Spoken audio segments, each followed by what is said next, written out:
Madame, Monsieur, bonsoir. Au menu de cet épisode, guerre au Proche-Orient et sur fond de guerre en Ukraine. Poutine au Vietnam après un accord stratégique avec la Corée du Nord. Deux faits marquants donc de l'actualité internationale que nous analyserons en compagnie de nos éminents experts dans cette émission. D'abord, la guerre à Gaza qui aujourd'hui arrive à son 258e jour. La tension culmine à la frontière entre Israël et le Liban.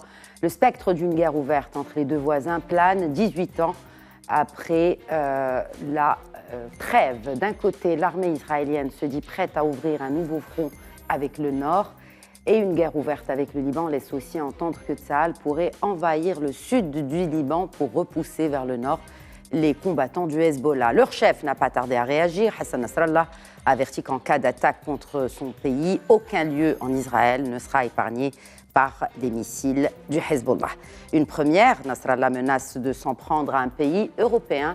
Il s'agit de Chypre, si l'île décidait d'ouvrir ses aéroports et ses bases à Israël. La question qui reste en suspens, jusqu'où peuvent aller les menaces des deux camps ? En deuxième partie, jour 848 de la guerre en Ukraine, analyse de la mini-tournée asiatique du président russe, première visite en Corée du Nord depuis plus de 20 ans et qui s'est soldée par la signature d'un accord de coopération militaro-technique dans le cadre d'une lutte commune contre l'Occident.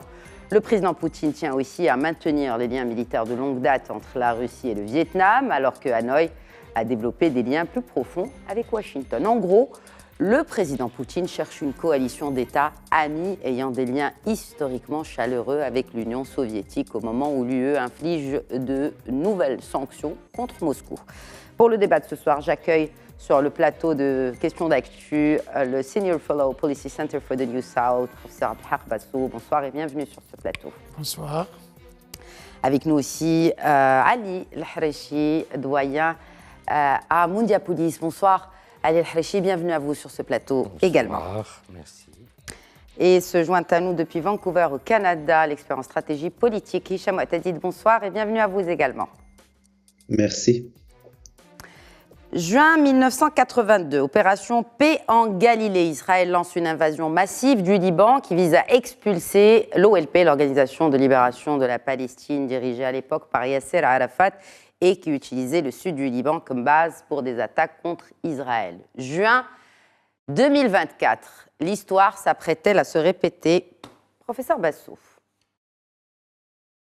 Enfin, se répéter peut-être si les événements peuvent être les mêmes, mais je crois que les potentialités des belligérants ne sont plus les mêmes. Il est sûr que le Hezbollah aujourd'hui dispose de plus de moyens de nuisance que n'en disposait l'OLP dans le temps. Dans le temps de l'OLP, c'est-à-dire ce n'est pas des Libanais. Donc on pouvait imaginer qu'ils peuvent immigrer ailleurs, qu'on peut le transposer ailleurs. Aujourd'hui, on ne peut pas prendre le Hezbollah et le mettre ailleurs. Le Hezbollah va se défendre comme quelqu'un qui est chez lui, qui est dans son pays. Mais qui défend la Palestine, mais qui défend la question palestinienne. Aujourd'hui, avec cette question d'unité des fronts, de cette wahdat al-jabahat, comme ils disent, ils ne considèrent plus le Liban tout seul, la Palestine toute seule, l'Irak tout seul ou le Yémen tout seul. Et ils sont dans une sorte d'union, si vous voulez, de tout l'espace d'opposition ou de belligérance à Israël. Et donc le Hezbollah croit qu'il est dans sa guerre, même en défendant la Palestine. Et donc que ça se répète, je ne crois pas que le scénario de 82 se répétera. Donc d'abord, Israël n'aurait pas la main comme il l'a eu en 82, ça c'est sûr. Même en cas d'offensive israélienne, je ne crois pas qu'il dépasserait le sud. Donc il fera juste ce qu'il faut pour essayer de rassurer ces populations du Nord. Mais est-ce que repousser les combattants du Hezbollah signifie-t-il aussi que Israël va rester au cas où l'offensive terrestre est bel et bien menée par le Tsahal ? Je crois que rester au sud du Liban va coûter très cher à Israël. Et donc, s'il y a une opération, à mon avis, cette opération serait juste de quoi repousser ce qu'on appelle les forces Redouane, donc, qui sont au sud, de les repousser au nord du fleuve Litanie. Donc, c'est la stratégie israélienne. Je ne crois pas que cela puisse aller. Maintenant, pour le faire, c'est-à-dire que, vous savez que tactiquement, les combats dégringolent. Donc, on peut arriver à Beyrouth, ou on peut arriver à Tel Aviv, je ne sais pas. Mais ça dégringole. Mais l'objectif stratégique d'Israël jusqu'à présent, du moins ce qui est révélé, c'est de repousser les forces Redouane au nord du Litanie. Et rappelons-le, c'était en 2006, donc comme je le disais, le 12 août, le Conseil de sécurité de l'ONU avait adopté la résolution 1701 qui prévoyait justement un règlement par étape de la crise.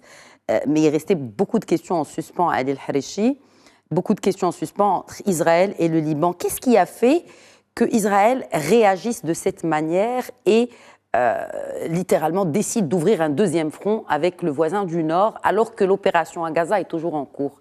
Quel est l'élément déclencheur selon vous? En fait, peut-être qu'Israël a un agenda dans la région. Il a un agenda et puis il a des frontières où il essaye de mettre, c'est-à-dire ou de se mettre comme étant la garante de sa sécurité. Pour Israël, Hezbollah, c'est-à-dire, comme a dit le professeur, il est au sud certainement. Il y a les fermes de Sheba, il y a le Litanie, c'est-à-dire Israël dit qu'il repousse ces forces-là au-delà du fleuve ou le Litanie, c'est-à-dire au-delà, pour protéger sa population, surtout Haïfa et autres. Mais le problème, c'est Hezbollah veut frapper, il peut avoir des missiles qui peuvent aller jusqu'à Tel Aviv. Donc ça reste... Quel est l'agenda d'Israël? Est-ce que c'est un agenda total? Non, mais si je demande ça aussi, au-delà de l'agenda, ce week-end, il y a eu des images qui ont circulé de drones du Hezbollah qui auraient pris des photos et des vidéos d'endroits très sensibles pour Israël, notamment à Haïfa. Donc, est-ce que c'est ce qui a peut-être poussé Tel Aviv à réagir avec autant de fermeté et décider, ou en tout cas selon les déclarations notamment du ministre des Affaires étrangères et aussi du responsable de Tsahal, d'être prêt à lancer une opération terrestre? Est-ce que ça pourrait être un des éléments déclencheurs? Est-ce qu'Israël se sentirait davantage menacé à cause de ces images-là qui ont été prises? Et c'est des images vraiment très nettes qui auraient été prises par un drone du Hezbollah. Oui. Israël se sent toujours menacé par Hezbollah. Parce que déjà en 2006, puisque vous avez parlé de 2006, Hezbollah est sorti victorieux. Oui. Il y a eu un accord après, une forme de victoire de Hezbollah. Ce n'est pas 82 où, c'est vrai, c'était l'OLP, où Sharon avait envahi donc Sabra et Shatila, et il y avait un massacre. Donc on se rappelle de 82. Ce n'est pas les mêmes enjeux, c'était les enjeux encore de la guerre froide. Et maintenant, c'est de nouveaux enjeux. Israël, elle est au niveau de Gaza depuis 258 jours, comme vous l'avez cité, et il n'y a pas réellement de paix. Et ils sentent que, parce que, en fait, le Liban, ou si vous voulez, Hezbollah n'a pas intervenu. Il y a eu quelques tirs par-ci, par-là, mais il y a toujours une forme, si vous voulez, parce que quand Hezbollah montre ces photos très précises de Haïfa et surtout des centres, c'est-à-dire de l'armée d'Israël, et des réserves de pétrole, de gaz, ils ont vraiment toutes les installations en vidéo et photos. Ce n'est pas en attaquant Hezbollah qu'il va se protéger, au contraire, c'est comme ça qu'il va lui donner encore la main pour essayer de les attaquer. Maintenant, la question qui se pose, quel est l'objectif d'Israël? Parce qu'il y a ça, il y a aussi la protection d'un certain... En fait, on parle quand on lit un peu même la presse libanaise, qu'au niveau de cette région de la Méditerranée, il y a des sources d'énergie. Et pour cela, c'est-à-dire le Liban peut piétiner, ou Hezbollah, si vous voulez, piétiner sur les sources d'énergie que veut exploiter Israël. Ça, c'est une autre vision des choses. Maintenant, est-ce que c'est faire peur à Hezbollah? Je ne sais pas. Sincèrement, on ne comprend pas aujourd'hui, avec cette guerre qui dure à Gaza depuis plus de 7 mois, que cherche Israël en allant vers Hezbollah. Et Hezbollah, ils ont les moyens. Et quels sont ces moyens? Parce que ils ont la logistique le terme utilisé par professeur Basso, les moyens de nuisance. Oui, ils ont la logistique humaine. Est-ce que les moyens de nuisance, est-ce qu'aujourd'hui le Hezbollah a des informations critiques stratégique sur le système de défense d'Israël. Oui, ben, s'il a pu prendre une photo, donc c'est que Qu'est-ce déjà... que cela signifie? Est-ce que les photos sont... Est-ce que ces photos ont été prises par le Hezbollah? Bon, importe, par Hezbollah ou cette par les question n'a amis pas de été posée. Hezbollah. Je crois qu'elle mérite d'être posée. Souvenez-vous, il y a, je ne sais pas, un mois et quelques, le président Poutine avait dit que si l'Occident continue d'armer l'Ukraine et de permettre plus de potentiel militaire à l'Ukraine, la Russie n'hésiterait pas à armer des pays qui sont hostiles aux États-Unis ou à l'Occident. Et donner des informations sur Haïfa à Hezbollah pourrait se classer dans cette menace. Donc, je ne sais pas si j'ai tort ou raison, mais je doute quand même que ce soit le Hezbollah qui est principal. Qui arme le Hezbollah, justement? C'est l'Iran? Qui donne ces informations au Hezbollah. Des photos aussi nettes sur des zones aussi névralgiques. Oui. Je crois qu'il y a peu de pays déjà qui peuvent le faire. Donc, je doute que ce soit le Hezbollah.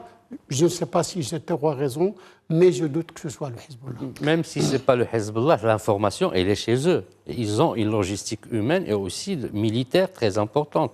Il y a l'Iran qui arme le Hezbollah. Et l'Iran, il a des alliances, puisque vous avez parlé de la Russie, il a des alliances avec la Russie. Nous voyons aussi au niveau du Yémen ce qui se passe entre les Houthis depuis le début, en fait, le début de ce qui se passe à Gaza. Les Houthis, ils frappent. C'est-à-dire le commerce qui passe, on va dire commerce israélien, puisqu'ils disent les bateaux... Le commerce mondial. Le commerce mondial. Ils impactent l'ensemble de la chaîne de valeur. À Bab el-Mandeb, tout cela nous pose une question. C'est qu'il y a des alliances aujourd'hui au niveau de cette région-là, du Proche-Orient et ailleurs. Et on voit la place, bon, certainement peut-être la Russie ou peut-être l'Iran, mais l'information, elle est chez Hezbollah. C'est-à-dire de l'avoir présentée, c'est une information très importante et c'est des points très névralgiques, comme vous avez dit. Hicham Mu'tadid et le Hezbollah qui réagit aux menaces d'Israël. Au cas où, effectivement, l'armée israélienne venait à fouler le sol libanais, ils vont contre-attaquer. Est-ce qu'ils ont les moyens pour peut-être reprendre les termes même de Hassan Nasrallah, de toucher n'importe quel point en Israël? Est-ce qu'ils ont les moyens nécessaires? Et deux aussi, cette menace contre un pays européen, Chypre. C'est une première.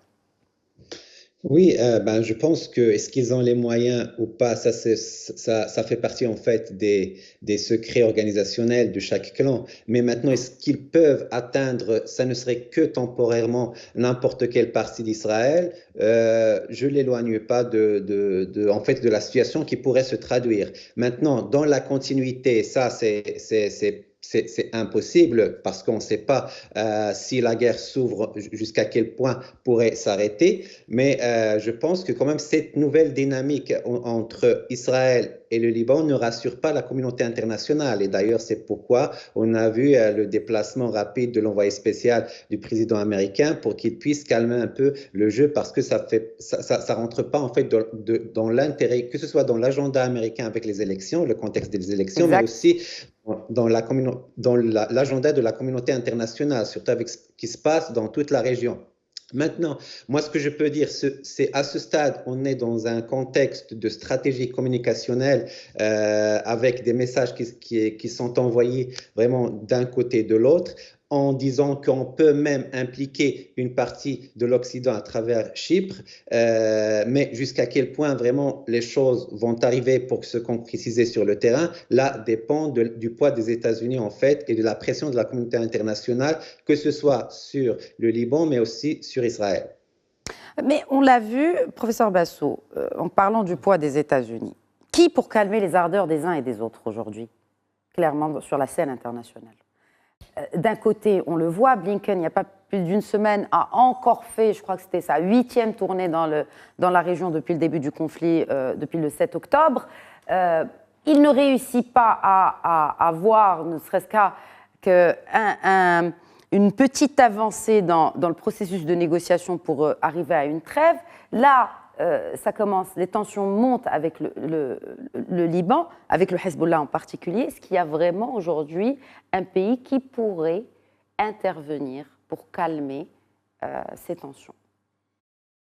Je crois qu'il y a un manque de volonté politique de vouloir calmer de tous les côtés. Donc, qui pourrait calmer Israël? C'est les États-Unis. Or, jusqu'à présent, les États-Unis ne prennent que des demi-mesures.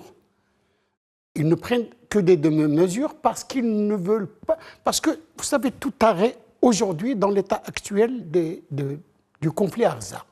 Si Israël s'arrête, c'est qu'il a perdu la guerre. S'il s'arrête, s'il est obligé d'aller vers un cessez-le-feu, c'est dans l'esprit des Israéliens comme s'ils ont perdu la guerre. Et donc les États-Unis ne veulent pas les mettre dans cette situation. Ils veulent qu'ils quittent ou qu'ils sortent de cette guerre en ayant un semblant de victoire. De l'autre côté, l'Iran, seul l'Iran peut faire pression sur le Hezbollah.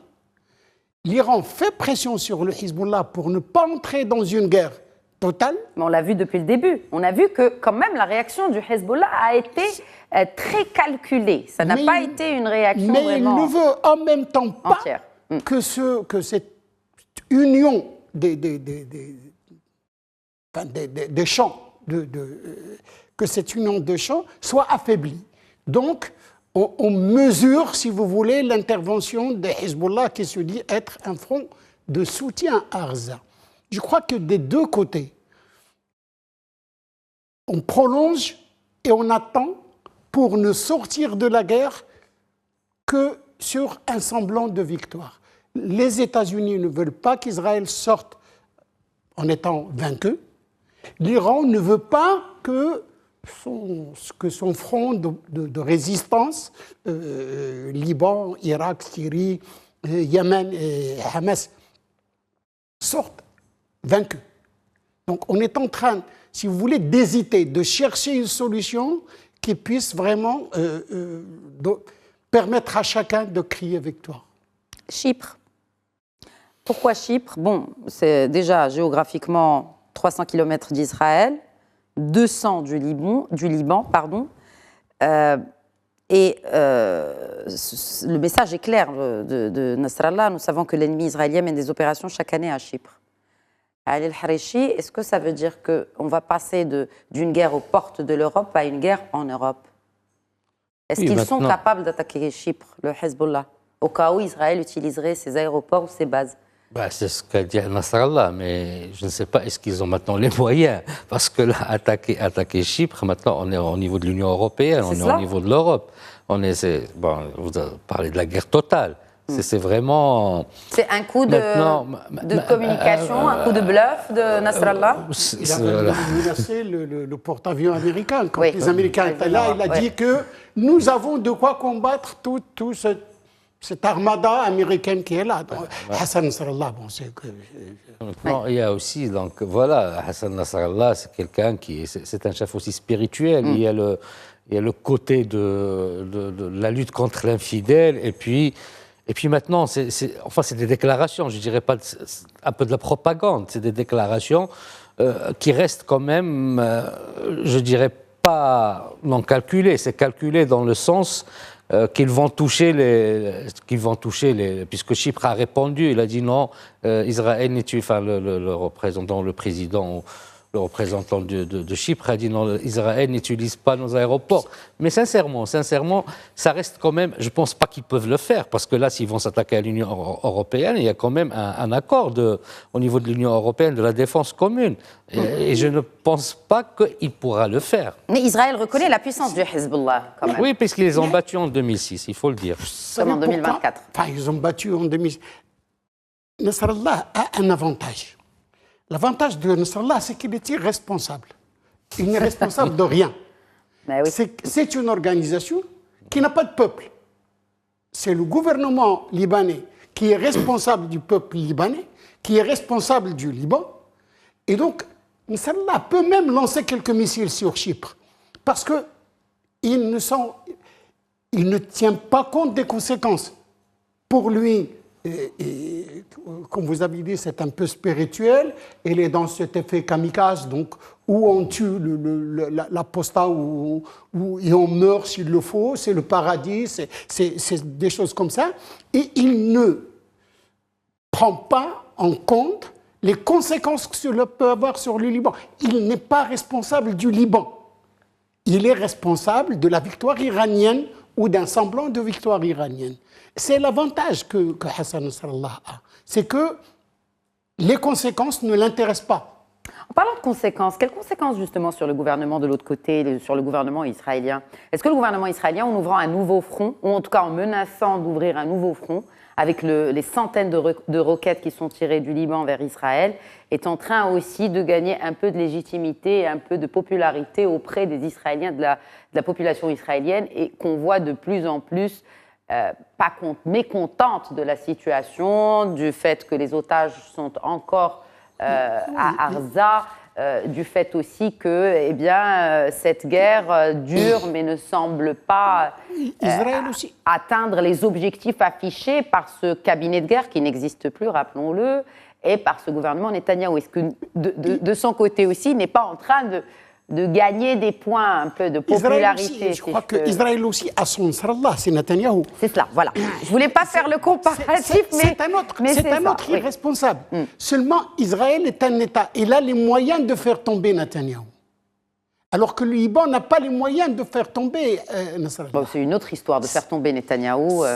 Non, avec les alliances qu'il a réussi à maintenir jusqu'ici. Ils ont des mécanismes. Ils ont des mécanismes démocratiques pour faire tomber Netanyahou. Et je ne crois pas... Bon, ça c'est personnel, je ne crois pas que ce gouvernement de Netanyahou dépassera le 2024. Peut-être les élections américaines vont mettre fin après novembre 2024. Certainement, il y a des moyens. Mais au Liban, le gouvernement libanais, les Libanais, les sunnites et même les chiites libanais n'ont aucun moyen contre Nasrallah. Ils n'ont aucun moyen contre Nasrallah. Le problème est là. Mais de l'autre côté, Israël a aussi son Nasrallah, il a son Sinoir, c'est Netanyahou. C'est des extrêmes, d'un côté comme de l'autre. Comme de l'autre, exactement. Vous avez évoqué un point important, juste pour clore ce chapitre du Proche-Orient. Hicham Moatadi, ces élections américaines. La semaine prochaine, il y a ce débat Biden-Trump, donc jeudi prochain. Qu'est-ce que cela pourrait changer dans le positionnement de Washington dans ce qui est en train de se passer au Proche-Orient et avec ces tensions qui culminent entre le Hezbollah et Israël? Je pense que déjà l'administration américaine ou les démocrates plutôt sont très sensibles à ce qui se passe au Proche-Orient parce qu'il y a une communauté musulmane importante aux États-Unis sur laquelle compte en fait ce parti politique pour qu'il puisse récupérer les quelques voix ou les quelques points perdus en fait pendant les prochaines élections, mais aussi au niveau du débat entre les deux représentants des partis politiques, que ce soit Biden ou Trump lors du débat, c'est-à-dire les démocrates, ils essayent vraiment d'aller calmer les choses ou au moins espérer de calmer les choses durant cette période afin de ne pas se voir attaquer, que ce soit au niveau des médias ou bien au niveau des débats et même au niveau en fait des discussions publiques ou de la société civile par ce qui se passe au Proche-Orient, parce qu'ils savent très bien que l'électeur américain il est très sensible à ce qui se passe dans sa région d'origine. Et les républicains comme les démocrates, ils vont essayer vraiment d'aller attaquer l'autre camp pour qu'ils puissent récupérer le plus de points ou le plus d'engagement ou récupérer le plus de voix dans les prochaines élections. C'est un dossier très sensible, c'est un dossier très important, que ce soit pour les républicains comme pour les démocrates. Et sur ces détails, en fait, que ça va se jouer les prochaines élections. C'est pourquoi on voit l'administration américaine ne cesse pas, on n'épargne pas d'efforts d'aller envoyer des spéciaux tout au long vraiment des semaines pour qu'ils puissent comprendre au moins ce qui se passe et avoir en fait des outils communicationnels qu'ils peuvent adopter au niveau de leur communication stratégique pendant les campagnes électorales. Et c'est intéressant de voir que je crois que depuis la guerre au Vietnam, où pour le coup les États-Unis étaient vraiment impliqués, mais l'Américain lambda s'intéresse aujourd'hui, en pleine campagne électorale, à la politique étrangère de son pays. C'est nouveau. Je ne crois pas que les élections américaines se feraient sur la politique étrangère. Oui, mais ce qui se passe à Gaza, cette fois, c'est vraiment inédit, professeur Besson. Je veux dire, ce qui se passe à Gaza, c'est la réaction de la rue, c'est la réaction de l'Américain, l'Américain de l'étudiant à... Pas particulièrement la communauté musulmane, mais toutes les communautés sont aujourd'hui mobilisées pour défendre la cause palestinienne et la fin des hostilités sur Gaza et les Gazaouis. C'est un fait aujourd'hui. Et ils doivent, les deux candidats doivent composer quand même avec. Oui, et c'est cela. véhiculé par des médias, par beaucoup de médias, mais je ne crois pas que la vie s'est arrêtée aux États-Unis. Non, elle s'est pas arrêtée. À cause de ça. Il n'y a pas de grève, on ne ferme pas. Je crois qu'il y a combien d'étudiants aux États-Unis sur la population des États-Unis, même si vous dites que c'est tous les étudiants qui font ces choses. Je crois que l'Américain, quand on parle de l'électeur américain, est-ce que ce sont ces électeurs américains qui sont aujourd'hui dans la rue? Non.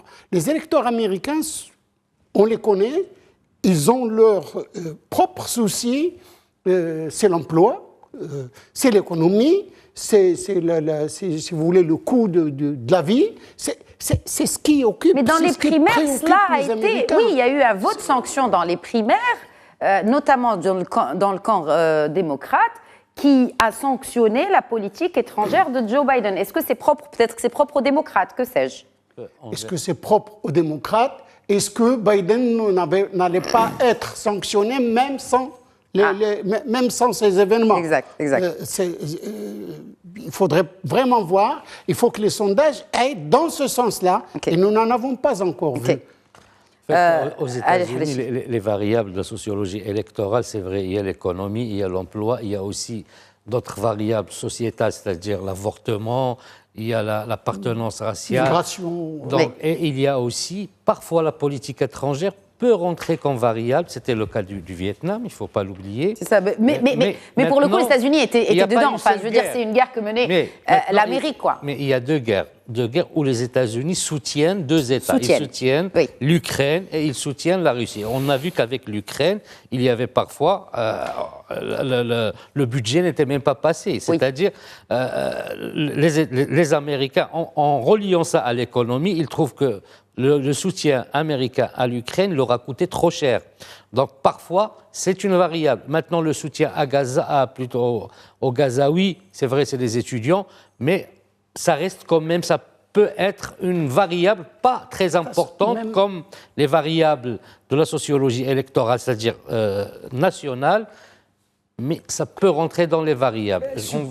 Supposons que la communauté musulmane arabe aux États-Unis sanctionne Biden. C'est pour faire venir Trump. En dehors des communautés. Je ne parle pas de communauté, je parle de variables sociologiques. Qu'est-ce qu'on imagine? On a Biden est pro-israélien, donc on va faire tomber Biden. On va faire tomber Biden pour faire venir Trump.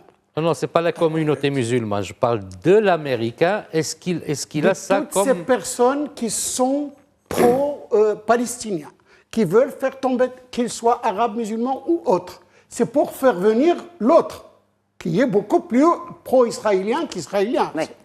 Bon, alors, c'est intéressant, parce que là, effectivement, le contribuable américain se sent concerné, finalement. Parce que ce sont ces impôts qu'on utilise pour envoyer ce qu'on envoie à Israël, mais ce qu'on envoie aussi à l'Ukraine, et qui compte en dizaines de milliards de dollars depuis le début de cette guerre, qui aujourd'hui arrive à son 800e ou 848e jour de la guerre en Ukraine.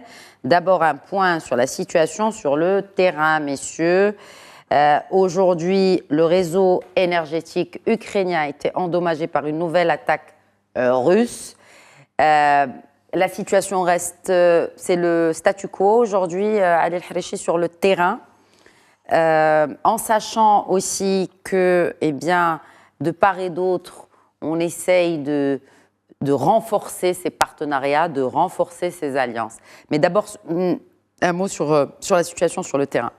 On peut dire que c'est un statu quo. Il y a des va et des viens. Depuis le 24 février 2022, il y a eu l'invasion, si vous voulez, de la Russie.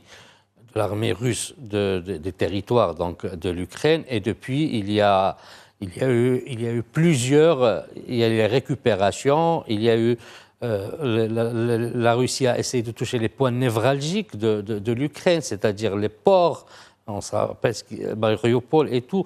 Donc c'est une guerre qui est là depuis 2 ans et demi. Maintenant, c'est un statu quo, puisque et les uns et les autres, on a vu, c'est-à-dire le président ukrainien dernièrement, donc il était aussi dans la réunion des G7, je pense, où il a prononcé encore le même discours. Il y a toujours le soutien de l'Occident, mais de l'autre côté, la Russie, il a ses alliés. En fait, est-ce que le monde, il y a un schisme, est-ce que le monde il est divisé? Bon, la Russie, il a ses alliés, il a ses partenariats à la fois économiques, mais peut-être aussi militaires avec d'autres pays. Et c'est un statu quo, si vous voulez, c'est un statu quo. Maintenant, que sera demain dans cette région-là? Est-ce qu'il y aura de la négociation? Est-ce qu'il y aura une finalité? Parce qu'in fine, il faut que cette guerre s'arrête, que ce soit pour les Russes ou que ce soit pour les Ukrainiens, que ce soit même pour je dirais, pour la géopolitique mondiale, ou je dirais parce que la Russie et l'Ukraine est parmi les pays exportateurs du blé. La Russie possède le gaz, le pétrole, donc il avait sa clientèle européenne, mais bien qu'elle soit sanctionnée, il y a toujours le gaz et le pétrole russe qui partent, surtout en Allemagne et d'autres pays. Donc cette guerre-là, c'est-à-dire on a vu qu'il y a eu de l'inflation dans le monde entier, il y a eu l'augmentation des prix du blé, l'augmentation du gaz, donc cette guerre-là, ce n'est pas seulement, il ne concerne pas seulement 2 États, mais il concerne des conséquences économiques sur l'ensemble des pays qui ont des relations. Qui ont des relations avec la Russie? Pourquoi l'OTAN met-elle en garde la Chine au sujet de la Russie, professeur Bassou? Oui, parce que depuis le début, Est-ce que c'est lié? Parce que c'est venu au lendemain de la signature de cet accord avec Pyongyang entre le président russe et Kim Jong-un. Enfin, il y a quand même une... D'abord, parce qu'on ne croit pas... Oui, il est très difficile de croire que le président nord-coréen ait rencontré Poutine sans feu vert de la Chine. On sait quelle est la relation entre la Corée du Nord et de la Chine. Il est très difficile de s'imaginer que le président coréen s'est dit « Bon, tiens, demain, je vais recevoir Poutine ». Non, il s'en est certainement référé à la Chine. Mais si ce n'est pas la Chine qui encourage un peu ce rapprochement,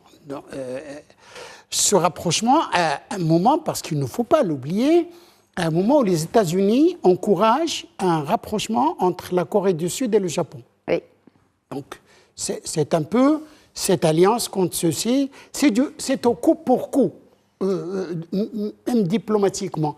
Et donc, l'Occident essaye de dire à la Chine, vous êtes un partenaire commercial, économique sérieux, avec lequel nous ne voulons pas beaucoup de problèmes. Par contre, avec Poutine, nous sommes dans une autre dimension de la conflictualité, de la belligérance. Et donc, on voudrait bien on sait ce que vous êtes en train de faire, rapprocher la Russie et la Corée du Nord. Alors, cessez ce jeu-là. Oui, cessez ce jeu-là et surtout que ce jeu, il a quand même eu un impact direct. La Corée du Sud qui dit reconsidérer la fourniture directe d'armes à Kiev, qu'elle s'interdisait jusqu'ici. Hein. Mais on le voit, après cet accord entre la Russie et la Corée du Nord, est-ce que, déjà, qu'est-ce que vaut cet accord Hicham Ouachadid, entre Moscou et Pyongyang? Est-ce que que va apporter la Russie à la Corée du Nord et vice-versa? Comment la Corée du Nord peut-elle profiter de cet accord ou ce pacte, comme l'appelleraient certains, signé avec Moscou? Je pense qu'à ce niveau, comme ils l'ont déjà véhiculé politiquement au niveau des médias, qu'il s'agit d'un traité de partenariat global, mais que ça pourrait se développer pour devenir une coopération militaro-technique. Donc maintenant, qu'est-ce que l'un va gagner de l'autre? Bien évidemment, la Russie essaie toujours de se repositionner au niveau international pour avoir des accès ou des aides supplémentaires alliés pour tout ce qui est vraiment armement durant cette période de guerre avec l'Ukraine, mais aussi pour que la Corée du Nord essaie toujours de garantir cette alimentation, que ce soit au niveau de la nourriture, de l'énergie, mais aussi des armes de pointe. Parce que avec les sanctions des Américains et des Européens ou des Occidentaux en général, la Corée du Nord trouve de la misère à développer en fait cette arme de pointe. Donc, à travers la Russie, je pense que la Corée du Nord essaie d'aller chercher ou de garantir au moins ces trois dimensions dans cette coopération stratégique. Aussi, la Russie, à travers son président, il essaie de envoyer, ça ne serait qu'à travers des messages politiques, des menaces politiques pour dire que la Russie est prête, ou il est en train de penser de développer la coopération pour qu'il puisse atteindre cette dimension militaro-technique, ce qui va vraiment un peu toucher ou changer les règles du jeu dans cette région. Est-ce que c'est la même chose pour le Vietnam? Est-ce que le Vietnam aussi ambitionne de profiter un peu de ce rapprochement avec les Russes pour aussi prendre avantage des avancées technologiques de la Russie, notamment sur le volet militaire, et quid de Washington dans tout cela, en ce qui concerne le Vietnam en particulier? C'est un cas intéressant à regarder de près. Avec le Vietnam, c'est deux autres dimensions en fait qui sont retenues à ce niveau. C'est qu'il y a d'abord cette lecture que Moscou partage avec le Vietnam par rapport à la nouvelle géopolitique Pacifique-Asie, que les Américains et les Européens essayent de développer pour en fait stopper ou limiter en fait le mouvement chinois dans cette région, mais il y a aussi ce qu'on appelle cette tentative d'aller évaluer ce rapprochement entre le Vietnam et l'Occident ces derniers temps. Et pour que Poutine envoie un message clair pour dire, malgré ce rapprochement diplomatique et politique ces derniers mois et ces dernières semaines entre l'Occident et le Vietnam, il y a toujours cette alliance en fait historique entre Moscou et le Vietnam. En fait, cette alliance historique, cette Union soviétique qui a touché à sa fin en 1991 et qu'un certain Vladimir Poutine veut faire revivre, ressusciter, exactement, Ali al-Harishi. Finalement, le choix d'Obama de concentrer les efforts des États-Unis sur cette région d'Indo-Pacifique, est-ce qu'ils ont réellement porté leurs fruits au détriment d'une région, finalement, du Moyen-Orient, du Proche-Orient, où les États-Unis ont retirer un peu de leur influence? Est-ce que finalement, c'était un bon move? Est-ce qu'on en ressent aujourd'hui avec ce qui se passe avec le Vietnam, par exemple? Est-ce qu'on en ressent aujourd'hui finalement des retombées positives pour Washington? Bon, question piège. Des retombées positives, je ne sais pas. Mais je peux vous dire que depuis Obama, effectivement, quand on parlait de pivot pacifique, de l'Asie-Pacifique, parce que pour les États-Unis, ils sont rentrés après l'ère, si vous voulez, de la guerre du gendarme du monde, dans une autre ère où ils ont utilisé ce qu'on appelle dans les relations internationales et géopolitiques le smart power, c'est-à-dire pas que la guerre, mais un peu de soft power, mais il y a des régions très importantes. C'était cette région-là, donc de l'Asie-Pacifique, mais il n'y avait pas que la Russie, parce qu'ils ont à la fois des alliés là-bas, donc quand on parle de cette région-là, les alliés, c'est le Japon, c'est les pays émergents, si vous voulez, qui sont dans cette région, mais en contrepartie, il y a aussi la Chine. Il y a la Chine qui est, avec tout ce qui se passe, avec les conflits que la Chine a avec les îles, les pays là, qui sont là, l'Indonésie et autres, par rapport aux îles ou les Philippines. Donc les États-Unis, ils ont essayé d'être là en essayant de protéger leurs intérêts dans cette région qui est très importante par rapport au commerce mondial et par rapport aux stratégies, c'est-à-dire des États-Unis, d'exister dans cette région. Quand on parle Pacifique, les États-Unis, ils sont à la fois sur l'Atlantique et aussi sur le Pacifique. Maintenant, il y a aussi la Chine, mais la Chine reste quand même, si vous voulez, c'est pas l'ennemi, mais c'est pas l'ami des États-Unis, mais c'est le premier partenaire économique des États-Unis. Donc, ces équations qui se posent, 738 milliards de dollars qu'ils font par an entre les États-Unis et la Chine. En commerce.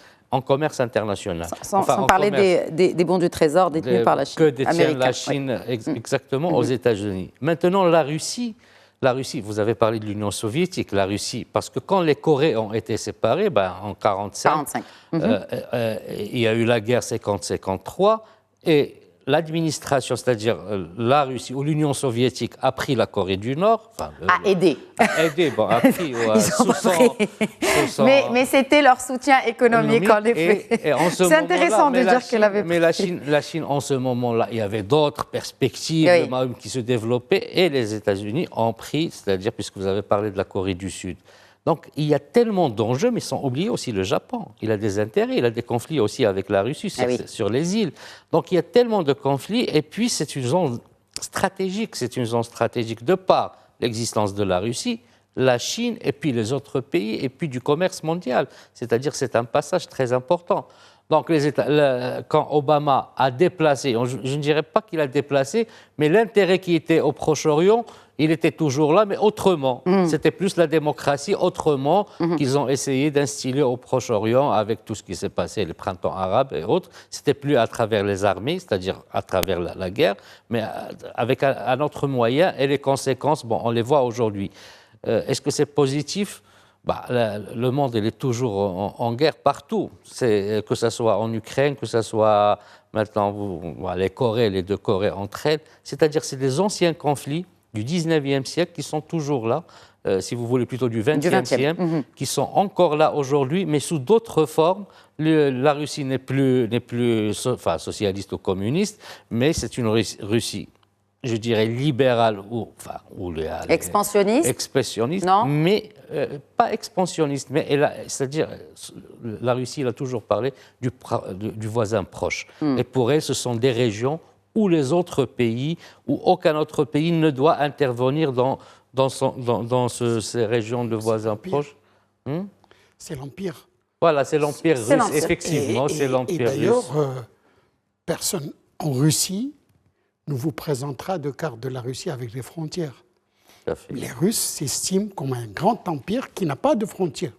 Et d'ailleurs, ce que Poutine appelle le voisin proche, ou le voisinage proche. Le Rhineland, exactement. Donc, c'est partout où on parle russe, c'est la Russie. Et ça permet à la Russie de ne pas être contenue. Donc, d'avoir un peu De ne pas être contenue et de...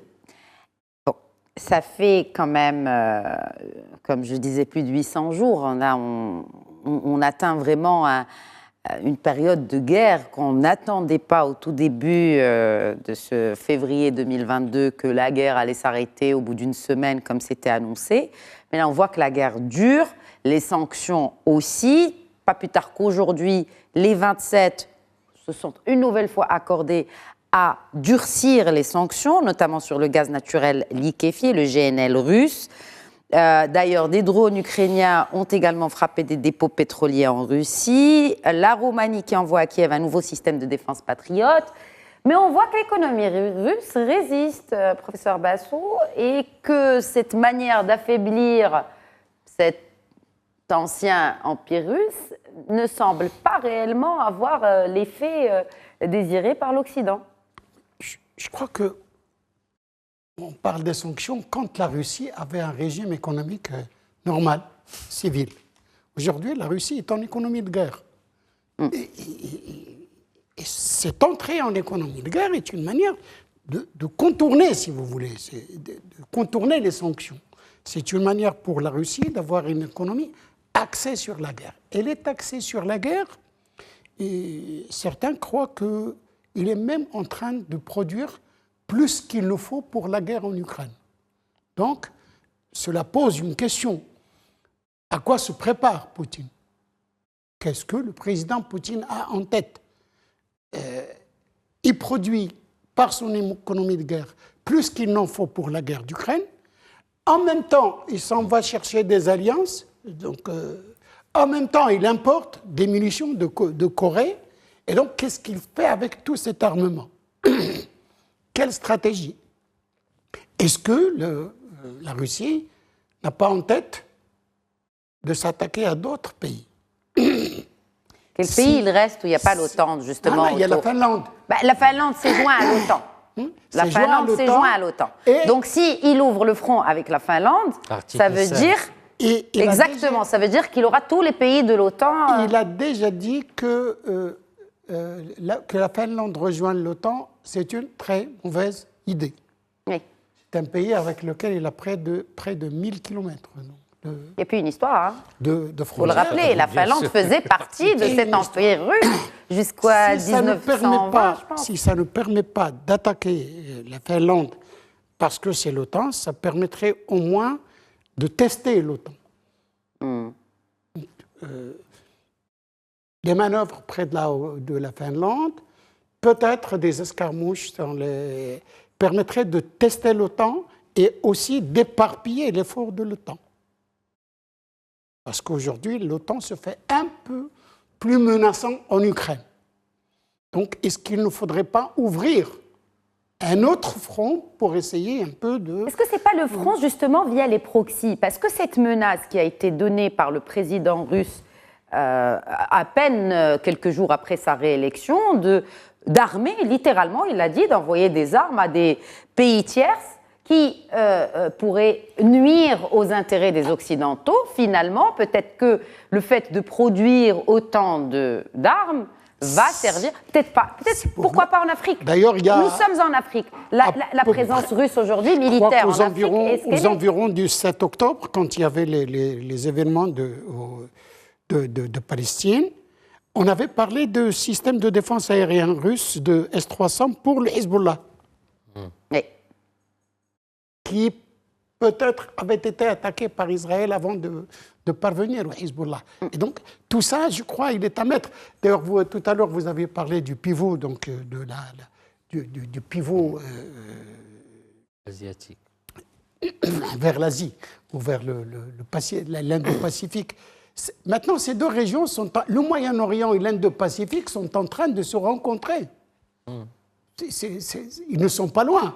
L'Iran qui est du côté de la Russie, l'Iran qui intervient au Moyen-Orient, la Russie qui s'en va en Corée du Nord. Mais la Corée du Nord maintenant impliquée dans la guerre en Ukraine carrément. Corée du Nord qui aurait aidé dans le programme nucléaire iranien. Donc toute cette région est en train de devenir un même espace de conflictualité. La distance, je crois, n'est plus un handicap. Et la guerre froide est de retour. Ou chaude. Non, mais c'est sûr qu'elle est brûlante même, compte tenu de l'intensification des tensions partout. Et on en parle de la visite de Lavrov dans plusieurs pays du continent. Sibasso, c'était la semaine dernière. Oui, la tournée s'est clôturée la semaine dernière. Et puis, il y a des pays qui n'ont pas été choisis par hasard par le chef de la diplomatie russe.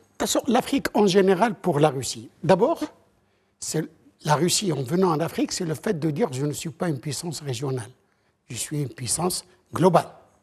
Voilà. Je suis partout. Ça aide. Et de deux, après 2014, les sanctions européennes, les sanctions dans le monde, une manière de contourner, c'est d'aller en Afrique. Troisièmement, dans la guerre qu'ils mènent contre l'Europe en particulier, c'est-à-dire l'Europe, vous faites la guerre en Ukraine, à l'Est. Mais je vous fais la guerre au Sud. Au Sud de la Méditerranée, au Sahel, hein, dans les pays africains. Et donc, si vous voulez, c'est un peu les mâchoires d'un étau qui peut se fermer sur l'Europe. Oui. Vous faites la guerre en Ukraine. Moi, je contrôle le Sahel, je contrôle les réseaux d'immigration clandestine, je contrôle les cartels de drogue africains, et demain, l'Europe, sans lui faire la guerre, je peux vraiment la noyer, 300 000, 400 000 migrants, à partir de l'Afrique. Donc, pour la Russie, l'Afrique est quelque chose de vraiment... Il n'y a pas que le sous-sol africain qui intéresse les Russes, finalement. Je ne crois pas. La Russie est riche en sous-sol, il n'a rien à faire des richesses africaines. Je ne crois pas que la Russie manque de richesses de sous-sol. En fait, je suis d'accord. L'Afrique, elle est plus stratégique à la fois pour les États-Unis et les Russes. Il est économique pour l'Europe. Et c'est les intérêts, je pense, comme a dit Sibassou, les intérêts de l'Europe qui sont touchés. C'est-à-dire les intérêts économiques en Europe, ils sont touchés par la Russie. En fait, c'est une guerre avec plusieurs tentacules. Il y a un petit complexe de Moscou. Je dis Moscou pour parler en même temps de l'URSS et de la Russie. Donc c'est pour ça que je dis Moscou. C'était Saint-Pétersbourg avant l'URSS, non? Je dis Moscou pour que ce soit à la fois l'URSS et la Russie. Oui. Et donc, Moscou a un complexe de l'océan Atlantique. Il n'a jamais eu de fenêtre sur l'Atlantique, jusqu'à présent.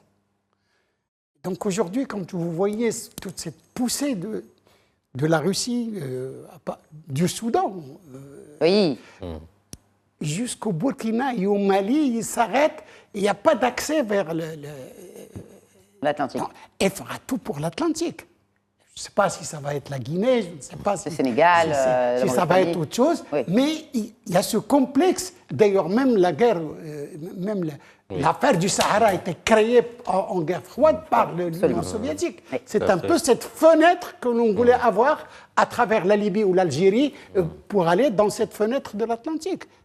Et si Lavrov fait des tournées, il y a aujourd'hui le Cameroun qui devient un bon client de l'armement russe, le Nigeria aussi, l'Angola. Bon, on est en train de faire cette pénétration. Il y a un complexe de Moscou. Mais avec des amis, enfin des anciens amis un peu du bloc soviétique. On capitalise sur l'action de l'URSS. Exact. Poutine capitalise sur lui. Il ne veut pas avoir l'idéologie de l'URSS, mais il capitalise sur l'URSS. Exactement. Voilà, donc c'est la fin de cette émission. Merci beaucoup, Professeur Abdelhak Bassou. C'était très enrichissant, comme d'habitude. Merci infiniment d'avoir partagé avec nous et d'avoir contribué au débat. Merci. Merci à vous. Merci à vous également, Ali El-Harichi. Bien naturellement, le plaisir est renouvelé, toujours partagé. Alhamdoulilah, merci d'avoir été avec nous. Plaisir. Et mes remerciements vont aussi à Hicham Ouattadid qui a été avec nous depuis Vancouver. Merci à vous de nous avoir suivis. Très bonne soirée.